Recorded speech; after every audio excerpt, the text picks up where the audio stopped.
व्यवसायामध्ये विषय काय, व्यवसाय तुम्ही करताय, तुमची खूप स्वप्न पूर्ण होऊ शकतात व्यवसायाद्वारे. आता म्हणजे समजा तुमच्या गायला आता समजा ट्रेसमध्ये गाय गेल्या आणि तुम्ही म्हणाल की गाय हाय आपलं खाईल परत कधीतरी वैरण, काय एवढं लक्ष नको द्यायला, ही खूप मोठी चूक आहे. दोघात एक पाण्याचं केलंय, हे वॉल्स इथला चालू केला, पाणी येतं, फुल भरल्यावर बंद करायचं. स्वतः सुरुवातीला बघितलं पाहिजे, सर्व केलं पाहिजे आणि मग गोट्यात उतरलं पाहिजे. या व्यवसायामध्ये माझ्या मम्मीची पप्पांची खूप साथ मिळाल्या. सकाळी एकदा चारा टाकते, दुपारी एकदा टाकते, संध्याकाळी एकदा टाकते. हे साप चुकीचं आहे, गायला 2च टाइम चारा टाकला पाहिजे. सुरुवात केली तेव्हा 31 रुपये दर होता, 31-32. त्या टायमिंगला सगळे मला म्हणतच होते काय करू नकोस, हे काय शेण उचलून करणार आहेस, पोलीस भरती कर, उंची आहे तुझी खूप आहे. सुरुवातीला स्वतः 2 गाय घेऊन बघावं कसे काय, गायचं कसं वाटतंय तुम्हाला चलन, गाय तुम्हाला परवडेल का, तुम्हाला जमतंय का ते. आणि तिथनं पुढं तुम्हाला 15 ते 20 गाय तुम्ही स्वतःनंच केलं पाहिजे. व्यवसायामध्ये उतरताना पूर्ण तयारी करून उतरावी पहिली गोष्ट. कारण की मधूनच असं वाटतं की नकोच व्यवसाय करायला. दूध व्यवसायात कष्ट असतात हे आपल्याला माहीतच आहे, पण त्याच्यासोबत संयम असणं पण खूप महत्त्वाचं आहे. आणि त्या दोन्ही गोष्टींच्या आधी एक गोष्ट जी महत्त्वाची आहे ती आपल्याला दूध व्यवसायात उतरायचं कधी हे माहीत असलं पाहिजे. आज आपल्यासोबत जे तरुण आहेत त्यांचं नाव आहे शुभम गिरी. त्यांचं वय आहे 20 वर्ष आणि अगदी कमी वयात ते या व्यवसायामध्ये उतरलेले आहेत. त्यांचा दूध व्यवसाय कसा चालतो, गोठा कसा आहे, कसं नियोजन चालतं, याच्याबद्दल संपूर्ण आपण या व्हिडिओमध्ये माहिती बघणार आहोत. नमस्कार. नमस्कार. तुमचा परिचय देता पहिल्यांदा. माझं नाव शुभम युवराज गिरी, माझं वय 20 वर्ष. मी आत्ता गोठा करतोय. शिक्षण माझं आत्ता डेअरी डिप्लोमा चालू आहे. बरं. आणि आता गाया सांभाळत चाललोय. मला सांग की आता तुम्ही दूध व्यवसाय करायचं का ठरवलं, म्हणजे दुसरे पण व्यवसाय करू शकला असता पण यामध्ये का दुसरे पण व्यवसाय, पण दूध व्यवसायाला मरण नाही ना. दुसरे व्यवसाय तुमचा चालू शकतो, नाही चालू शकत, प्रॉफिट लॉस. दूध व्यवसाय तुमचा कायमस्वरूपी चालू शकतो. आज दुधाचा दर कमी आहे तर उद्या दुधाचा दर वाढतील, दूध हे बंद होणार नाही ना. त्यामुळे दूध व्यवसाय आता आपण बघतोय की दूध व्यवसायामध्ये उतरायचं असल्यानं त्यामध्ये भरपूर कष्ट असतात, संयम ठेवावा लागतो. तर मला सांगा की याची तयारी कशी ठेवली आहे तुम्ही. याची तयारी म्हणजे सुरुवात आता सांगायची म्हटली तर आम्ही पप्पांचा नकारच होता ह्या गोष्टीला, नाहीच करायचं म्हणून, ह्यात काय परवडत नाही. मी केलं, मी म्हणलं मला हेच करायचं, दुसरं मला बघायचंच नाही काय. सुरुवातीला आमच्या बघा 3 गाय होत्या, साध्या जर्सी गाय 3 होत्या. त्यातून परत परत परत 4 गाय जर्सीच घेतल्या. सुरुवातीला जर्सी गायींचा अनुभव घेतला, जर्सी गायमध्ये किती परवडते, किती परवडत नाही, कुठल्या ब्रीडच्या गाय पाहिजेत, कुठल्या नको, हे सर्व आदर समजून घेतले. त्यात 6-7 महिने गेले तेच. परत जशा ब्रीडच्या गाय भरल्या त्या ब्रीडच्या गाय आता माझ्याकडं 30-32+ लिटरची गाय आहे. खरं सांगायचं गेलं म्हणलं तर गाय ही ब्रीडचीच पाहिजे गोट्यात, जर्सी गाय परवडत नाही. काय लोक म्हणतात जर्सी परवडते, पण जर्सीचा नाहीच काय उपयोग. तिला खाद्य तेवढंच लागतं, वैरण बी तेवढीच लागते, पाणी बी तेवढंच लागतं, आणि ते ब्रीडच्या गायला बी तेवढंच लागतं सर्व. फक्त दूध जास्त असतं त्याच्याने, दूध कमी असते, हा सर्व आहे त्यात. तर मला सांग की ज्यावेळेस तुम्ही सुरुवात केली, कशी सुरुवात केली, गाय कशी खरेदी केली. गाय सुरुवातीला माझा मामा व्यापारीच आहे, मामाच्या तर्फे गाय घेतल्या 4. त्या गाय ही एक आणि तिकडे एक बांधलेली आहे. कुठली ही घेतली का. ही आणि तिकडे एक बांधली, आणि 2 गाय विकलेत आता, जर्सीच होते ते. आपण तो माणूस कसाबाला विकाय निघालेला गाय. ती दुसरी दाखवा मला एकदा. इकडे बांधली का.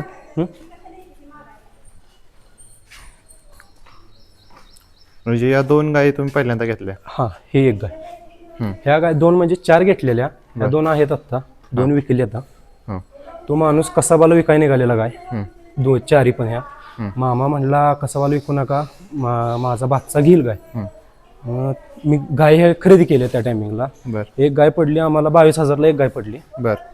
त्यातून ते दूध त्या टायमिंगला देत होते 1-1 लिटर. मोकळ्याच गाय होत्या, सिमेज नव्हते भरलेले, काय नव्हते भरलेले. किती देत होत्या. 1-1 लिटर, सकाळी 1 संध्याकाळी 1 देत होत्या. त्यासनी रुटीनला आणून आता पप्पा माझे ह्यात म्हणजे पहिल्यापासून करतात. पप्पा गेले आता 20 वर्ष झालं हेच करतात, 2-3 गाय 2-3 गाय. त्यांच्या अनुभवाने त्यांनी केलं. इथं आल्यावर त्या गाया 5-5, 6-6 लिटर एका टायमाला द्यायला लागल्या, भाकड काढल्या गाया. सिमेज भरलेल्या नव्हत्या, काय नव्हत्या, मोकळ्याच गाया होत्या. आता ह्या गाभण आहेत, ही 8 महिन्याची गाभण आहे, आणि ती बसलेली तिकडची ती 9 महिन्याची गाभण आहे. परत परत समजत गेलं की ह्यांच्यात एवढं परवडत नाही, तेव्हा मोठ्या गाय तरी भरून बघूया. सगळी म्हणतात आजारतेत गाय, गायला दुखणं खूप असते, या डॉक्टर सारखा लागतो मोठ्या गायला. तर त्या मोठ्या गाय भरल्या, म्हणलं ते तरीच करून बघावं कसं वाटतंय काय ना. त्या गाय भरल्या. जर तुम्ही गोट्यात तुमचं नियोजन चांगलं असेल, स्वच्छता असेल, गायींकडे लक्ष असेल काळजीपूर्वक, तर डॉक्टर हा लागणार नाही बिलकुल बी. महिन्यातून एकदा तरी डॉक्टर येतोच चेकअपला, कुठल्या गायला कुठला आजार आहे काय, यासाठी फक्त डॉक्टर येतो आणि डॉक्टरची गरज नाही कुठे. आता तुम्ही ज्या प्रकारे म्हटलं की घरातून तुम्हाला विरोध होता, पण तरी पण तुम्ही दूध व्यवसायात उतरायचं ठरवलं, तर तुमच्यासारखे तरुण या व्यवसायात उतरताना त्यांना पण असाच प्रॉब्लेम येतो की घरचे तयार नसतात, मग त्यांनी कशा प्रकारे व्यवसायात उतरला पाहिजे?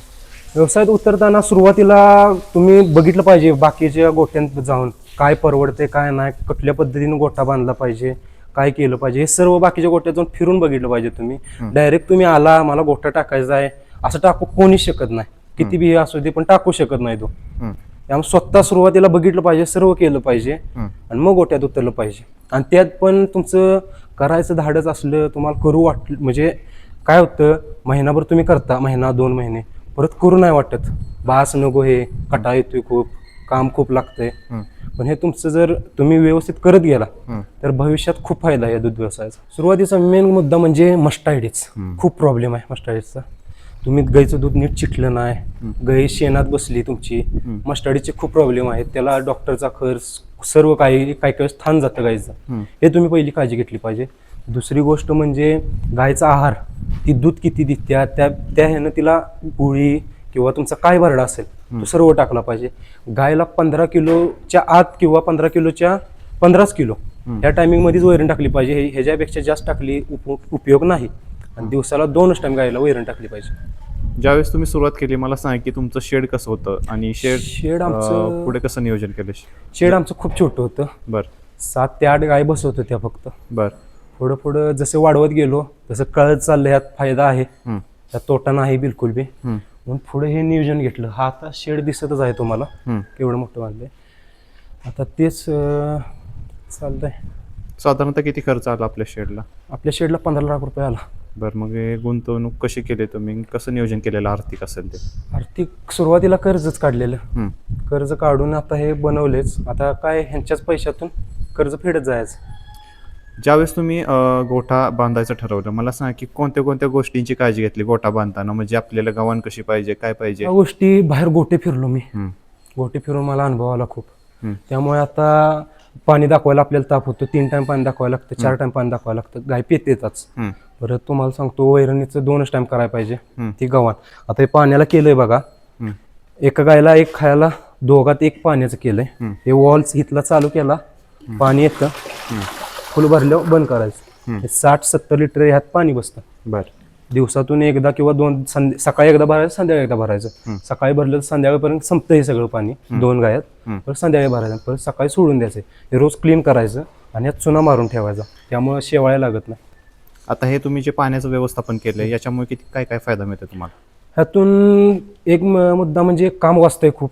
पाणी दाखवायचं खूप वेळ वाचतोय, 1-1.5 तास जातो त्यातून. आणि गायला मनसोक्त पाणी प्यायला भेटतं. गाय म्हणजे कसं, तिला आता ताण लागले हे आपल्याला समजू शकत नाही. गायला ताण लागल्या किंवा ती बोलून दाखवू शकत नाही मला ताण लागले पाणी पाजा. त्यामुळे हे केलेलं गाय तिच्या मनानं पाणी पिती पाहिजे तेव्हा काय तिच्यानं चालू. गाय आता आपल्या गोट्यात 10 येते, 1 म्हैस आहे आणि 7 पाड्या असून 1 खोंड आहे. आत्ता झालेली गाय वेलेली आहे, तिचं खोंड आहे.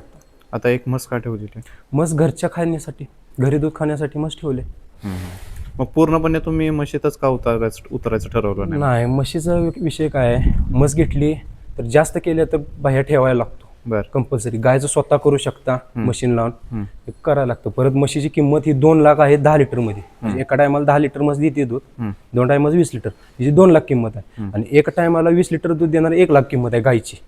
त्यामुळे गायमध्ये हा खूप धंदा परवडतो. कारण की तसं सरासरी बघा गेला तर म्हशीचं म्हणता तुम्ही 70 लिटर दूध आहे, 70 लिटर दूध आहे, पण तो डेअरीला भेटतो किती तुम्हाला दर? 50-56 असाच भेटतो तुम्हाला दर. गायचा 36 लिटर दर आहे तर तोच भेटतो. आणि जर तुम्ही ह्याला गाठलं संकलन तर तुम्हाला वरचे पैसे पण भेटू शकतात. मग आपलं दूध कुठे जातात आता? आपलं शिवशंभूला. आता तुम्ही ज्यावेळेस सुरुवात केली मला सांगा की दूध व्यवसायाची त्यावेळेस काय परिस्थिती होती? म्हणजे आजूबाजूला असेल, दराची असेल, काय परिस्थिती? दराची मी सुरुवात केली तेव्हा 31 रुपये दर होता, 31-32. त्या टायमिंगला सगळे मला म्हणतच होते काय करू नकोस हे, काय शेण उचलून करणार आहेस, पोलीस भरती कर, उंची आहे तुझी खूप आहे, घरचा बॅकअप आहे तुला, पण नाही मी ठरवलं बिझनेसच करायचा. पोलीस भरती करून नाही, मला त्यात इंटरेस्टच नाही. आता गाय गोट्यामध्ये आल्या, त्याच्यानंतर गोट्यामध्ये तुम्ही गाय विकत किती घेतल्या आणि तयार किती घेतल्यात? गाय आता सर्वच विकत घेतलेले आहेत. बरं. आता पाड्या माझ्या ब्रीडिंगचं चालू आहे काम. बरं. आता मी सध्या 2 पाड्या तयार करायला लागलो. बरं. सुरुवातीला 2 ठेवलेत. जर्सी गायांची काय ब्रीडिंग नाही मी करत, HFचीच ब्रीडिंग करतोय. ब्रीडिंग का केलं पाहिजे असं तुमचं, त्याबद्दल काय म्हणणं? ब्रीडिंग केलं तर बघा, तुम्ही आता गाय विकत घेताय, ती पडते तुम्हाला 1,00,000-1,50,000 ब्रीड म्हणजे ब्रीड मधली, आणि तुम्ही हे ब्रीडिंग केलं सुरुवातीला तर तुमच्या गोट्यात तीच परत गाय होणार आहे ना. तिला खर्च किती जाईल तुम्हाला? 50,000 ते 60,000 जाईल मोठी गरज तर. परत ती भविष्यात तीच तुम्हाला दूध देणार आहे. तुम्ही तिची निगा राखशील तशी ती दूध देणार आहे. 30+ जाऊ शकते तुमची, 40+ जाऊ शकते गाय. त्यामुळे ब्रीडिंग कडे जास्त बघावं माणसाने. आता तुमचं हे नियोजन बघितलं, मला सांगा की काही जणांना गोठ्याचं स्ट्रक्चर नक्की कसं करावं हे समजत नाही, तर कोणत्या कोणत्या गोष्टींची काळजी घेऊन आपण स्ट्रक्चर केलं पाहिजे? कोणत्या कोणत्या गोष्टीची म्हणजे मेन म्हणजे बघावं तर गायचं खाण्याची गव्हांची जास्त बी उंची नसावी, कमी बी लय उंची नसावी, मिडियम मध्ये उंचीमध्ये ठेवावे. दुसरी गोष्ट म्हणजे उतार, जास्त बी उतार ठेवला ना कोब्याचा तर एखाद्या गायचं अंग बाहेर येतं, तो प्रॉब्लेम असतोच. कुठल्या नसतोय जास्त करून, कुठल्या कुठल्या गायला असतोच प्रॉब्लेम तो. ती काळजी घेतली पाहिजे. जास्त म्हणजे उतार नाही ठेवला पाहिजे, मीडियम साईज ठेवली पाहिजे सगळ्या गोष्टीची. आणि काय दुसरं, पाण्याला तुमचं नियोजन पूर्ण 24 तास पाणी पाहिजे गायला. गाय असू दे किंवा म्हैस असू दे, 24 तास पाणी हे पाहिजेच तिसने. गव्हाणीची मला सांग की उंची किती ठेवण्यात आली आहे? खालून गायीच्या बाजूला 3 फूट ठेवण्यात आली आहे आणि समोरच्या बाजूला 4 फूट ठेवण्यात आली. आता ही 4 फूट का ठेवण्यात आली आहे? कारण की तिकडून इथनं बी उंची कमी ठेवली ना, गाय खाता खाता इसकडते कशी बी वैरण, ती बाहेर निघते, सगळी बाहेर पडते. त्यामुळे इथं पुढे जास्त उंची ठेवण्यात आली आहे. तिकडून कमी गायीला जेवढ्या म्हणजे तिथं आता पाडी जरी बांधली ना त्या साईडला बारकी छोटी, तरी ती खाऊ शकते, एवढी उंची आहे पुढे. तुम्हाला आता व्यवसायात किती वर्ष झाली? मला आता 1.5 वर्ष होत आले व्यवसायात. 1.5 वर्ष झाली. मला सांग की ज्यावेळेस तुम्ही सुरुवात केली तर पहिले 6 महिने असेल किंवा पहिलं वर्ष असेल ते कसं गेलं? पहिलं वर्ष मला जरा खडतरच गेलं. एवढा अनुभव नव्हता यातून, व चारा आणायचा एवढा हे नव्हता, म्हणजे दुखत होतं अंग सारखंच. दिवसाला डम्पिंगवर चारा लागायचा, 2-3 दिवसाची एकदम आणायचो मी. रोज दिवसाला आणायचो नाही, कारण की डिझेलचं बघायला लागते ट्रॅक्टरचं, रोज आणून परवडत नाही तसे. आणि गायला घाला गेला तर एक दिवस कापलेली दुसऱ्या दिवशी घालावी वैरण, शेळी वैरण असावीच गायला.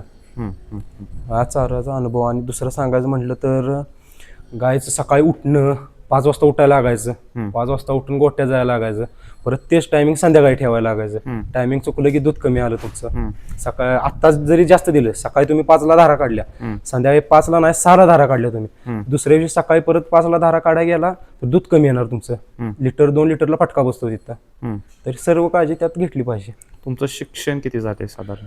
माझं आता 12वी पास आहे मी, डेअरी डिप्लोमाला आता ऍडमिशन आहे माझं. मग असं वाटलं नाही की एखादी नोकरी वगैरे बघावी किंवा पुढे शिकून एखादा चांगला आपण जॉब मिळवावा पुण्यात वगैरे जाऊन, तर तसं कधी विचार केला का? नाही, कधीच नाही तसा विचार. काय पुढं जॉब आता बघायचं चाललंय, सगळीकडे AI तंत्रज्ञान आले, त्यामुळे सर्वांचे जॉब धोक्यात आहेत. थोडक्यात सांगायचं म्हटलं तर गाय बिझनेस म्हणजे कसं स्वतःचं काहीतरी आहे, असं म्हणजे कोणाच्या हाताखाली काम करायचं नाही, आपण हाताखाली ठेवायचं माणसाने, असं बिझनेसचा हेतू आहे. एवढा सगळा व्यवसाय करत असताना मला सांगा की तुमचा दिवसाचा दिनक्रम कसा असतो सकाळपासून? दिनक्रम सकाळचा बघा, 6ला उठायचं, 6ला उठून 6:15 पण भरडं ठेवायचं. सकाळचं भरडं ठेवायचं, तेच टायमिंग संध्याकाळचं भरडं ठेवायचं. आत म्हणजे 1-2 मिनिटं इकडे तिकडे नाही होत. परत 6:30ला धारचं चालू, अर्ध्या तासात धार होते, 7 वाजेपर्यंत धार होते काढून. परत 7 वाजता वैरण टाकायची, ते 7:30 पर्यंत त्याने खाऊन द्यायचं. 7:30 पर्यंत खाऊन दिल्यावर परत धुणं चालू करायचं. धुणं 9 वाजेपर्यंत होतं धुणं. धुवून झाल्यावर गायांचं विश्रांतीच पूर्ण आरामच. परत संध्याकाळी तेच रुटीन, 5ला उठायचं, दिवसभर आरामच. 5ला यायचं, वैरण कात्रा घ्यायची, भरडं काढायचं, भरडं ठेवायचं. म्हणजे सकाळ रुटीन ते संध्याकाळ रुटीन, फक्त संध्याकाळचं गाय धुत नाही.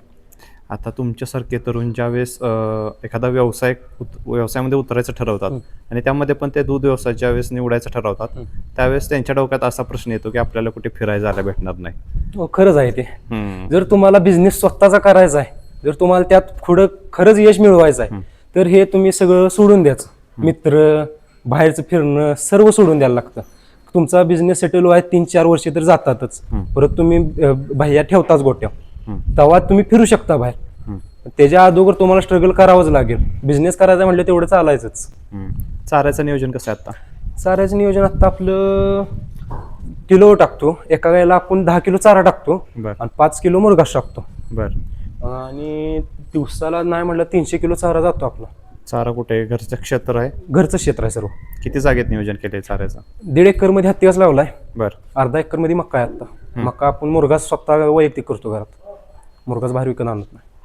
आता ज्या वेळेसपासून तुम्ही सुरुवात केली, मला सांग की आता तुम्ही तुमच्या क्षेत्रामध्ये चाऱ्याचं नियोजन केलेलं आहे आणि हे चाऱ्याचं नियोजन तुम्ही तुमच्या क्षेत्रामध्ये करणार आहात, हे घरच्यांना सांगितलं, घरच्यांचा काय प्रतिसाद होता? घरच्यांचं काय नाही, घरचे आता म्हणले तीच, म्हणजे घरच्यांनी सांगितलेलंच मी की दूध व्यवसाय करायचाच आहे, त्यासाठी आता वैरण लागणारच. तरी तसं म्हणायला गेलं तरी बांध आहेत खूप हत्ती घासाचे, पण नाही कुशीचे बांध आहेत ते. आपल्याला कसं कुशीचे ह्याच्यात वैरण येत आणि बिनकुशीच्या वैरण खूप फरक राहतो. त्यात प्रोटीन कमी असते, ह्यात जास्त असते प्रोटीन, त्यामुळे ते पण चाऱ्याच बघायला लागते. आता आपल्या गोट्यामध्ये ज्या गाय आहेत, दुधाची कॅपॅसिटी किती आहे? आता आपल्या टॉप गाय आहे बघा 32 लिटरची उभी आहे ती. बरं. ती 2 नंबर आहे, ही बसले तिच्या बाजूची ती 25 लिटर आहे. बरं. दुसऱ्या व्यताला ही पहिल्या व्यताला 24 लिटर आहे. तिच्या तिकडची? हा, ही पहिल्या व्यताला 24 आहे. ही आता वेलेली आहे, ही 10 चालू आहे. 20 दिवस झालेत येऊन. 10 लिटरनं चालू आहे. ह्या साध्या गाय ही 8 चालू आहे, ती 8 चालू आहे. ती आता व्याला आल्या, महिना राहिला अवकाश तिला. तिची बी 22+ आहे, ती 22-23+ आहे ती. आता तुम्ही ज्यावेळेस गाई खरेदी केल्या, म्हणजे सुरुवातीला तुम्ही केल्यास, पण त्यानंतरच्या खरेदी केल्या, थोडासा अनुभव आल्यानंतर, तर त्या गायीमध्ये काय बघून घेतलं तुम्ही? गायमध्ये म्हणजे मी स्ट्रक्चर बघून, मेन त्यांचं मागचं स्ट्रक्चर, गाय दिसते कशी, कासाला कशी आहे, जास्त कास लोंबत तर नाही, गायचे दात किती आहेत. नाही तर काय काय फसवतात, हे पहिल्या वेताची दुसऱ्या वेतेच सांगतात आणि देतात 4थ्या-5व्या वेताची, हे त्यात फसवाफसवी होतो. आता ती तुम्हाला गाय बघितल्या वाटणार नाही दुसऱ्या वेताची, ती पहिल्याच वेताची वाटणार तुम्हाला, पण आता ही दुसऱ्या वेताला आहे. असा विषय असतो गायचं बघताना. कधी बी सड बघावा, गाय कशी दिसते, तिची कनाट्याचं लेंथ बघावी कशी आहे, सरळ आहे वाकडा आहे काय, ती चाल बघावी कशी आहे चाल, त्याच्यावर गाय घ्यावी. सुरुवातीला काय केलं पाहिजे, जोपर्यंत आपल्याला कळत नाही त्यातलं थोडंफार तरी कळत नाही, त्यावर माहितीशीर एक माणूस न्यावा आपल्या, म्हणजे ओळखीतला असा माहितीशीर माणूस न्यावा. आणि जी व्यापारी असतात त्यांच्यावर जास्त फोकस नाही करायचं. ती काय विषय असतो त्यांचा, जी गाय खपत नाही जास्त तीच जास्त फोर्स करतात, ही गाय घ्या, ही गाय घ्या, ही चांगली दूध देईल, आणि ही आल्यावर फसती गाय. मेन प्रॉब्लेम राहतो गायांचा. तिथं कास दिसते आपल्याला मोठी, ते 2-3 दिवस धारच काढत नाहीत, कधी कधी 1 दिवस धार काढत नाहीत, तशी जाणून कास तटलेली असते पूर्ण त्यांची. आपल्याला वाटते खूप दूध देणार ती, तसं बघितलं. आता तुम्ही जो डेअरी डिप्लोमा करताय, त्यामध्ये कोणत्या गोष्टी शिकायला मिळतात? त्या गोष्टी त्यामध्ये पूर्ण डॉक्टरच, गायींचा, म्हशींचा, सर्व प्रकार, शेळी, कोंबड्या बिंबड्या, सर्व प्रकारचा डॉक्टर. मी तो क्षेत्र का निवडले, स्वतःचा गोठा आहे, डॉक्टरचा खर्च वाचेल माझा, आणि ह्याच्या व्यतिरिक्त असं इथले इथं आमची तर गोटे आहेत, आता खूप भरपूर आहेत, 5-6 गोटे आहेत एवढ्यात. त्यांच्या आता डॉक्टरची फी बी ही ते जातात, मी स्वतः जाऊन तिथं करू शकतो कमी ह्याच्यात पैशात, कारण त्यांचा बी फायदा आणि माझ्या बी गोट्याचा फायदा. कोणत्या गोष्टीचा सगळ्यात जास्त खर्च होतो आपल्याला गोठ्यामध्ये? कोणत्या गोष्टीचा सांगा गेलं तर खाद्याचा. खाद्य हे काय विषय असतोय, तुम्ही आता खाद्य एक घालता, परत त्याचा दर वाढतो. आता दुधाचा 1 रुपये दर वाढला, खाद्याचा 100 रुपये दर वाढतो. तर तुम्ही काय करता, त्याच्यापेक्षा स्वस्त लेवलचं खाद्य बघता, तुम्हाला परवडत नाही पुढं. मग ते तसं करून नाही चालणार, कारण का हाय तेच खाद्य ठेवा, पण त्याची क्वांटिटी कमी ठेवा. तसं केलं की आता तुमची गाय 20 लिटर दूध देत असली, ती डायरेक्ट येते 17वर 16वर, ते परत तिथनं भरत जास्तो पर्यंत 20 पर्यंत तिला जास्तोवर, ती 2 महिने निघून जातात तिचे. तेवढ्यात तिचं दूध तयार होत असतं ना, ते नाही तिथंच तुम्हाला पडतं सर्व. तो मेन मेजर प्रॉब्लेम आहे. पशुखाद्य कोणतं वापरता तुम्ही? काय काय? आता बारामती ॲग्रो वापरतो. गोळीच वापरतो फक्त, दुसरं काही वापरतो. किती माप असतं तरी? दुधावर असते ते. जर तुमची गाय 20 लिटर दूध देत असली दिवसाला, 4 किलो असते एका टायमाला. 8 किलो दिवसाला तिला खाद्य असते. आता लहान वासरं असतील तर त्यांचं खाद्याचं नियोजन कसं असतं? त्यांचं 1 किलो संध्याकाळी, 1 किलो सकाळी, तो लहान वासरांचं नियोजन आहे आता. त्यांना काय दिलं जातं? काफ स्टार्टर देतो त्यांना. बरं. आणि जे गाभण गाय आहे त्यांना? तेसनी गर्भिणी. आता गायी वेळेवर हिटवर येणं किती महत्वाचं आहे, ती हिटवर आलेली ओळखणं त्याच्यावर तुम्ही कसं लक्ष ठेवता? वेळेवर हिट येणं तो सर्वात मेन प्रॉब्लेम आहे. काय काय गाय हिटवर येत नाहीत, डॉक्टर हाताळतात तरी बी गाय हिटवर येत नाहीत. ते आता माझ्यात प्रॉब्लेम झाला, ही गाय हिटवरच येणं झाल्या. एकदा आलेली, तिला भरलं, ती उलटली, दुसऱ्यांदा बी आली, भरलं, उलटली. तेव्हापासून आता 1 महिना होत आला, परत हिटवर गाय नाही आलेली. त्यासाठी आता ते नियोजन मेन ठेवलं पाहिजे तुम्ही. गाय जेव्हा वेती 3 महिन्यानंतर सिमेंस हे भरलंच पाहिजे गायला. त्याच्यात तुम्ही म्हणशीला गायला थोडा रेस्ट पाहिजे, तसं करून चालणार नाही, तर तुम्हाला धंदा परवडणार नाही बिलकुल बी. गाय 3 महिन्यानंतर हे भरलंच पाहिजे सिमेंस, तर गायचं तुमचं पुढचं शेड्यूल प्रॉपर राहतं. तुम्ही व्यवसायात उतरता, मला सांगा की तुमच्यासारखे तरुण ज्यावेळेस व्यवसायात उतरतात तर एकदम क्वांटिटी घेतात, जास्त गायींची क्वांटिटी घेतात आणि त्यासोबतच ते एक चूक करतात की कामगार ठेवतात आणि तिथून सुरुवात करतात. नाही, हे सर्व चुकीचं आहे. कारण का सुरुवातीला स्वतः 2 गाय घेऊन बघावं कसे काय गायचं कसं वाटतंय तुम्हाला चलन, गाय तुम्हाला परवडेल का, तुम्हाला जमतंय का ते. आणि तिथनं पुढं तुम्हाला 15 ते 20 गाय तुम्ही स्वतःनंच केलं पाहिजे. कारण का तुम्ही ठेवणार, आत्ता बाह्या ठेवणार तुम्ही कामावर, तुमचं दुर्लक्ष होणार. महिन्यावर तुम्ही करशील त्याकडे लक्ष, परत दुर्लक्ष होत जातं. हाय ना, करतोय तो, हा एक बघल त्या व्यवस्थित बघतोय सगळं, हे तुम्हाला वाटत जातं. त्यामुळे सर्व धंदा लॉसमध्ये जातो. त्यामुळे स्वतः सुरुवातीला केलं पाहिजे, तरच ह्या धंद्यात उतरलं पाहिजे, नाहीतर उतरून उपयोग नाही. तुम्ही एवढं सगळी माहिती सांगताय दूध व्यवसायाबद्दल. दूध व्यवसायामध्ये मला सांगा की कोणती चूक करू नये आपण? दूध व्यवसायामध्ये कोणती चूक? सर्वात मोठी चूक म्हणजे गायला आपण स्वच्छ ठेवत नाही.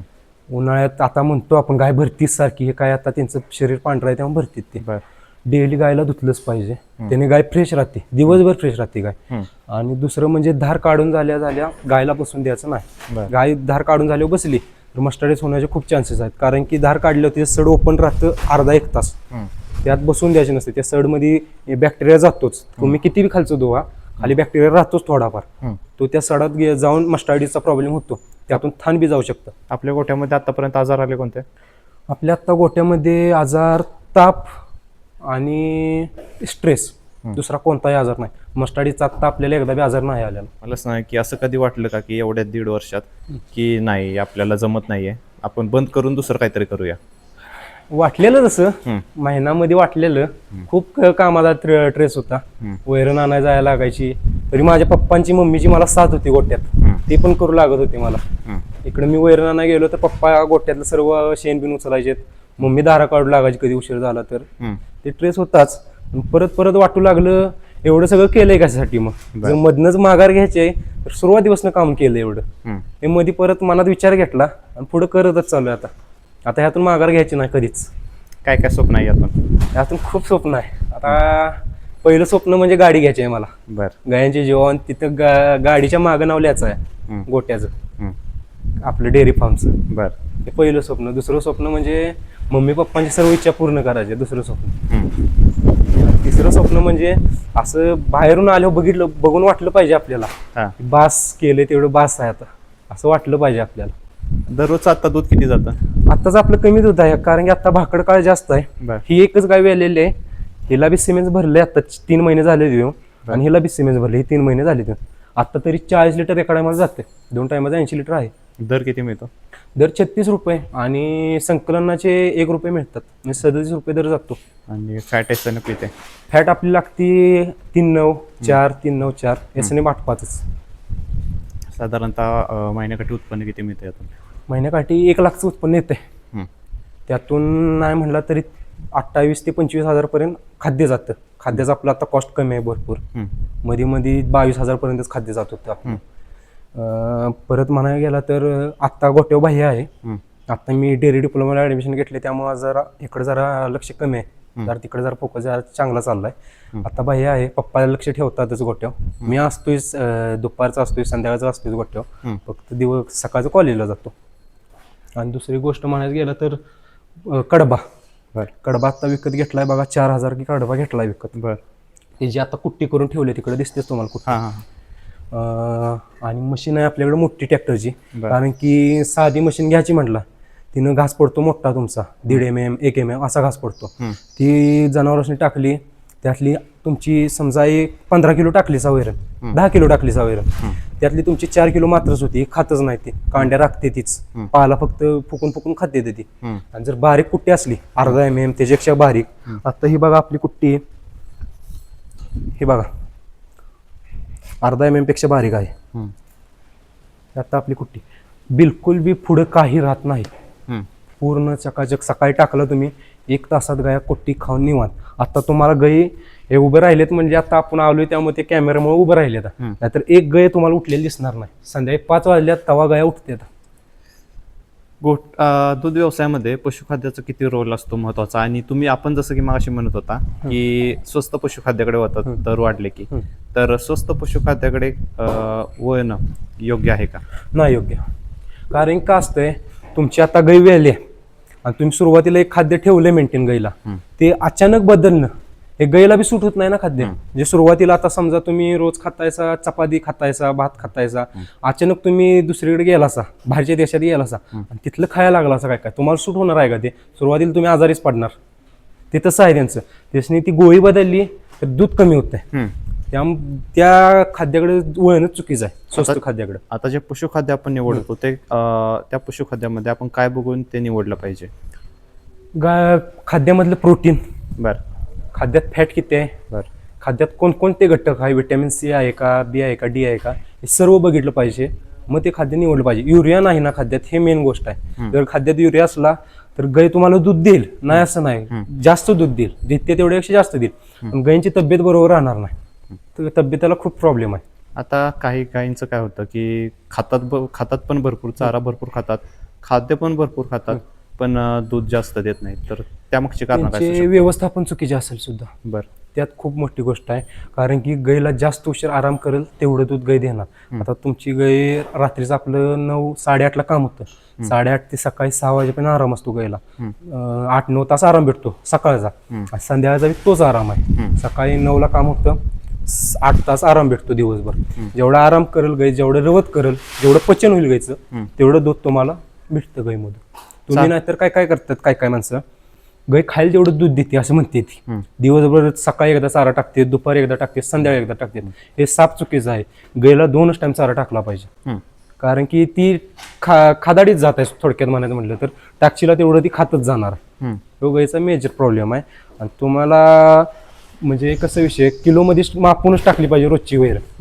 जास्त टाकून बी उपयोग नाही, कमी टाकून बी उपयोग नाही, 1 किलोतच मापून टाकली पाहिजे. आता तुमचं जे 1.5 वर्ष झालेत, तर त्या 1.5 वर्षामध्ये कोणत्या सीझन मध्ये तुम्हाला जास्त त्रास झाला?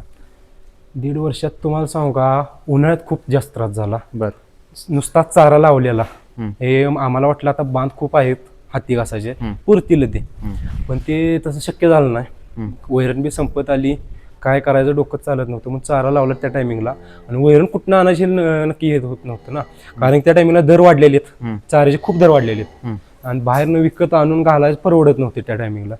म्हणून इथंच मित्राचे होते माझ्या एका शेत, त्याच्याकडून घेतलं मका विकत. त्या मक्यावर 1-2 महिने घालवलेत विकत घेऊन. त्या टायमिंगमध्ये खूप त्रास झाला. दुसरीकडे जायला लागायचे, वैरण नाही, परत स्वतःची वैरण नाही, पैसे जास्त जायचे व्यवसायात, तो विषय होता. परत आता वैरण लावले आपण 1-1.5 एकर, त्यामुळे आता काय कसलीच अडचण नाही. काय काय फायदा मिळतो जर स्वतःची वैरण असेल तर? स्वतःची वैरण असेल तर पहिला फायदा तुमचा वैरणीचा कॉस्ट पूर्ण कमी होतो.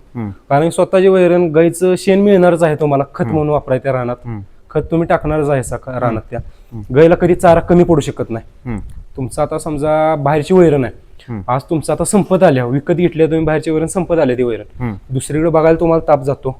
संध्याकाळी गोट्यातलं बी करायचं असते, बाहेर बी फिरून हे जुळत नाही, खूप कंटाळा येतो, संध्याकाळी करू वाटत नाही गोट्यातलं काम.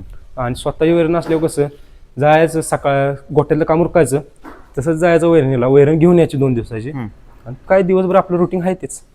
आता जे तुझे मित्र असतील तर ते तुझ्याकडे कोणत्या दृष्टिकोनातून बघतात? म्हणजे त्यांच्यामध्ये तू गेल्यानंतर त्यांचा कसा दृष्टिकोन असतो तुझ्याकडे बघण्याचा, कशी चर्चा होते? काय त्यांचा दृष्टिकोन म्हणजे चांगलाच आहे म्हणायला गेलं तर. सारखी ती बिझनेसमॅन म्हणून चिडवतच असतात कायम, दूधवाला. ते काय आता करतोय म्हणल्यावर त्यात लाज वाटण्यासारखी काय नाही गोष्ट, हे करतोयच आपण, आणि जगाला कळालं तरी काय हरकत नाही. बिझनेस आहे आपला स्वतःच वैयक्तिक आहे काहीतरी, हे सर्वात मोठी गोष्ट आहे. स्वतःच वैयक्तिक असण्याचा काय अनुभव आहे? स्वतःच वैयक्तिक असण्याचा अनुभव प्राऊड फील होतो. एक वाटतं हाय आपलं काहीतरी गोटा. बरं. आता गोटा आहे म्हणून गोटा आहे म्हणतोय मी. बायकांचा बिझनेस असतो कशाचा, ते बाकीच्यांचा विषय आला त्यात. आत्ता मला ज्या गाय दिसतात तर आपलं हे बांधून दिसतं सगळे जनावरं, तर मुक्त गोट्याचं नियोजन केलं आहे का? मुक्त गोट्याचं नियोजन अजून 2 वर्षांनी करायचं आहे. बरं. हा गोटा पूर्ण भरायचा आहे. हा आता 25 गायांचा गोटा बांधला. बरं. 25 गायचा गोटा पूर्ण करायचा आहे. आणि जिथं वैरण आता लावली ना क्षेत्रात, तिथंच गोटा करायचा, मुक्त गोटा. मुक्त गोट्याचा खूप फायदा आहेत. तुमचा वेळ वाचतो, गायला धुवायला लागत नाही सारखी. परत शेण काढायचा वेळ वाचतो, पाणी दाखवायचा वेळ वाचतो, चारा टाकायचा टाकला, धार फक्त काढावी लागते मुक्त गोट्यात. पूर्ण वेळ सकाळी 1.5 तास लागतो कामाला, संध्याकाळी 1.5 तास लागतो कामाला. असा आता बांधीव गोठा आहे. सकाळचे 3 तास लागतात मला कामाला, संध्याकाळी 3 तास कामाला लागते. म्हणजे ज्यावेळेस बंदिस्त असतात त्यावेळेस जास्त आपल्याला जास्त काम करावं लागतं. आणि जेव्हा मुक्त असतो तेव्हा कमी वेळात काम होते. मला सांग की या व्यवसायामध्ये तुम्हाला सगळ्यात जास्त साथ कोणाची मिळाली, ज्याच्यामुळे तुम्ही आतापर्यंत टिकून आहात व्यवसायामध्ये? मला आता ह्या व्यवसायामध्ये माझ्या मम्मीची, पप्पांची खूप साथ मिळाल्या. त्यांनी म्हणजे सांगायचं म्हटलं तर मला खूप मदत केल्या. ते म्हणले तर करतोयस कर, आमचा पाठीशी आहे तुला, म्हणजे पाठीशी आहेत ती माझ्या, असे ते म्हणलेत. आणि मला बी करू लागले स्वतःला. असं एकट्याला कधी वाटू दिलं नाही की एकटाच करतो ना, आम्ही करू लागणार नाही तुला, असं कधीच वाटून दिलं नाही. आता या सर्वामध्ये मला सांग की ज्यावेळेस तुमचं पहिलं दुधाचं पेमेंट आलं, तर तो अनुभव काय होता आणि काय केलं त्या पेमेंटचं? तो अनुभव म्हणजे आता तेव्हा खूप आनंद झाला. पहिल्यांदाच एवढे पैसे मी स्वतः माझ्या बिझनेसमधून आली माझ्याकडे. खूप आनंद झाला. म्हणजे कसं, पहिले पेमेंट आले मी देवापुढे ठेवले नाही आणि पप्पा मम्मीच्या हातात दिले पेमेंट ते. आणि तिथून पुढे काय ते पेमेंट गाईचं तुम्हाला सांगतो, भरड्याचा खर्च गेला सगळा, चाऱ्याचा खर्च गेला, जे मुरघास विकत घेत होतो तो खर्च गेला, आणि राहिलेले पैसे साठवून ठेवले. पुढे गाय विकत घ्यायला तुम्हाला सांगू का मी, 2 महिन्यातून एक गाय भरलीच पाहिजे गोठ्यावर. कारण का दूध जिथं आता तुमचं चाललंय, आता आमचं चाललंय 40 लिटर दूध, 40 लिटर चाललंय. 2 महिन्यानंतर हे कमी येतं दूध. नाही तर तुमचं एक सर्कल पाहिजे.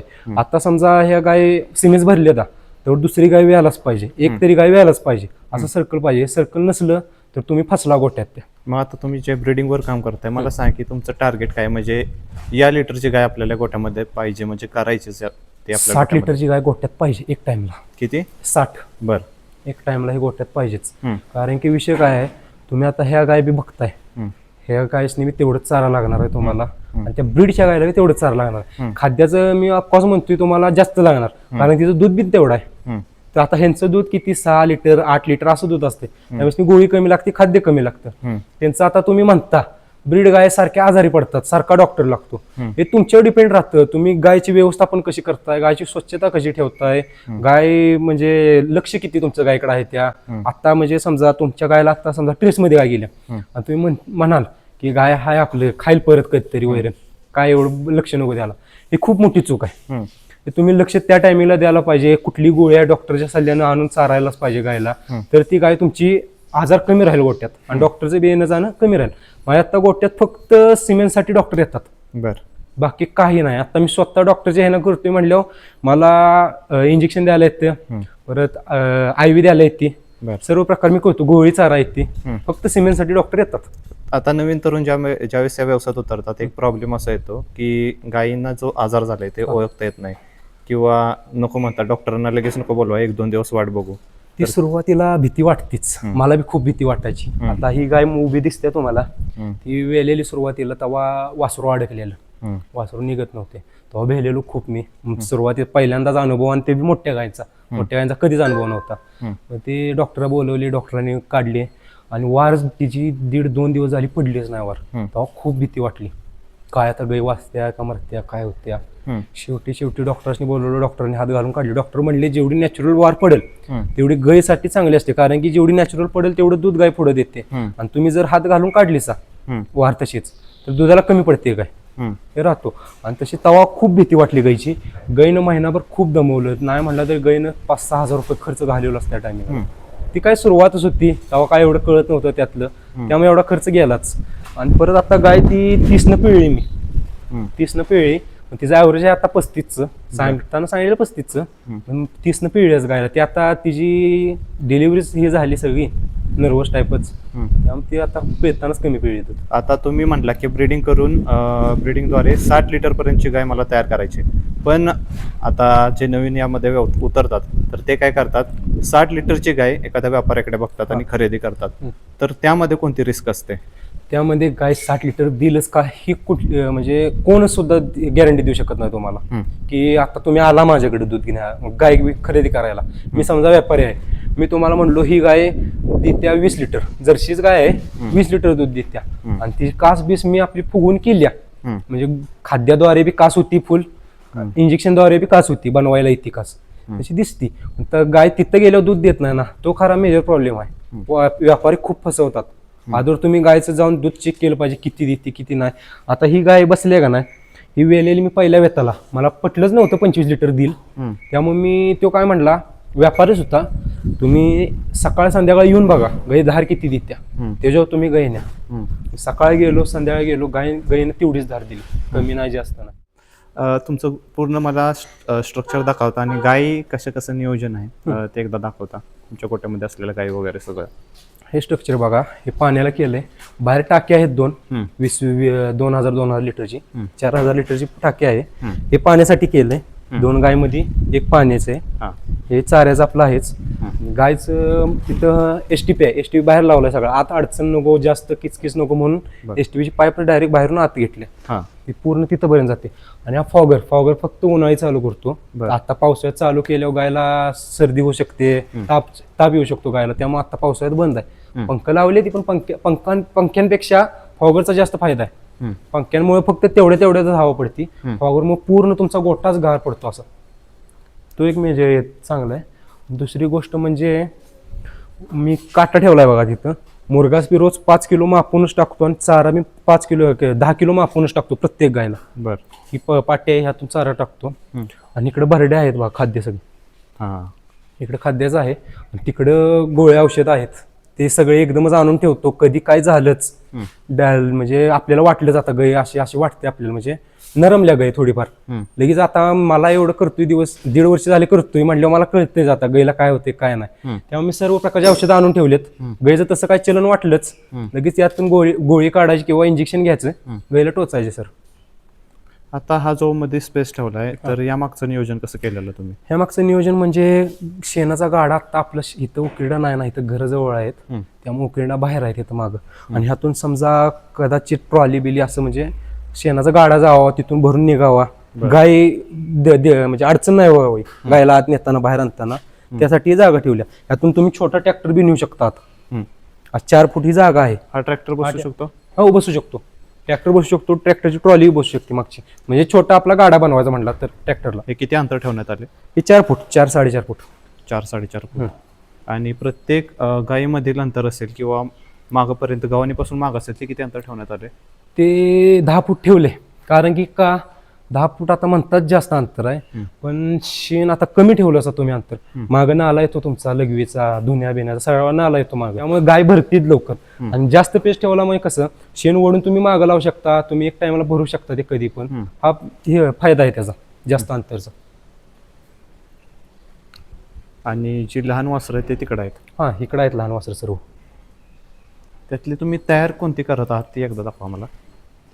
तयार म्हणजे आता सुरुवातच केल्या, त्यामुळे एवढा काय अनुभव नव्हता त्यांच्यातला. जरा त्यांची उंची खुरटल्या, म्हणजे उंचीला जास्त जरा झाली नाहीत. कोणाच्या मार्गदर्शनाखाली तुम्ही हे सगळं करत आहात? डॉक्टरांच्या आमच्या. बरं. 2 वासरं आहेत बघा, हे 8 महिन्याचे, 7 महिन्याचे पाडे. ही आता ही ब्रीडचे गायची आणि हॅमरचे. हिचे काय ब्रीड माहित नाही, ती बाहेरनं गाय आणलेली, त्यामुळे त्यांनी काय एवढं सांगितलं नाही. पण हॅमरची पाडे ह्या 2 आता बनवायचं चालले आता.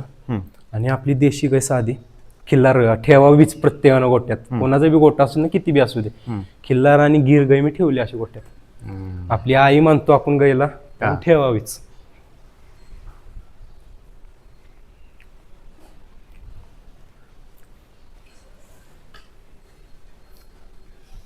आता जे नवीन व्यवसायामध्ये उतरतात त्यांना तुमच्या अनुभवातून काय सल्ला असेल? माझ्या अनुभवातून म्हणला तर व्यवसायामध्ये उतरताना पूर्ण तयारी करून उतरावी पहिली गोष्ट. कारण की मधूनच असं वाटतं की नकोच व्यवसाय करायला, कुठेतरी जॉबला जावं, 10-15 हजारची नोकरी करावी, तेवढं त्यातच समाधान राहावं. व्यवसायामध्ये विषय काय, व्यवसाय तुम्ही करताय, तुमची खूप स्वप्न पूर्ण होऊ शकतात व्यवसायाद्वारे. आणि दुसरी गोष्ट म्हणजे तुम्हाला प्रगती बी खूप घरची होऊ शकते. आत्ता मी ही गाय आणली आहे का नाही, ही गाय आणल्या, त्यांचा गोठा खूप मोठा आहे. त्यांनी गायीच्या जीवावर 70 लाख ते 60 लाखाचा गोठा घर बांधले आणि त्या घरावरती गायचा स्टॅच्यू उभा केला. असं बघताना असं भारी वाटतंय ना, असं वाटतंय माझं पण स्वप्न आहे ते, मी पण तसं करावं, माझ्या आता घरावर मी गायचा स्टॅच्यू उभा करावाच असं वाटतंयच ते बघितलं.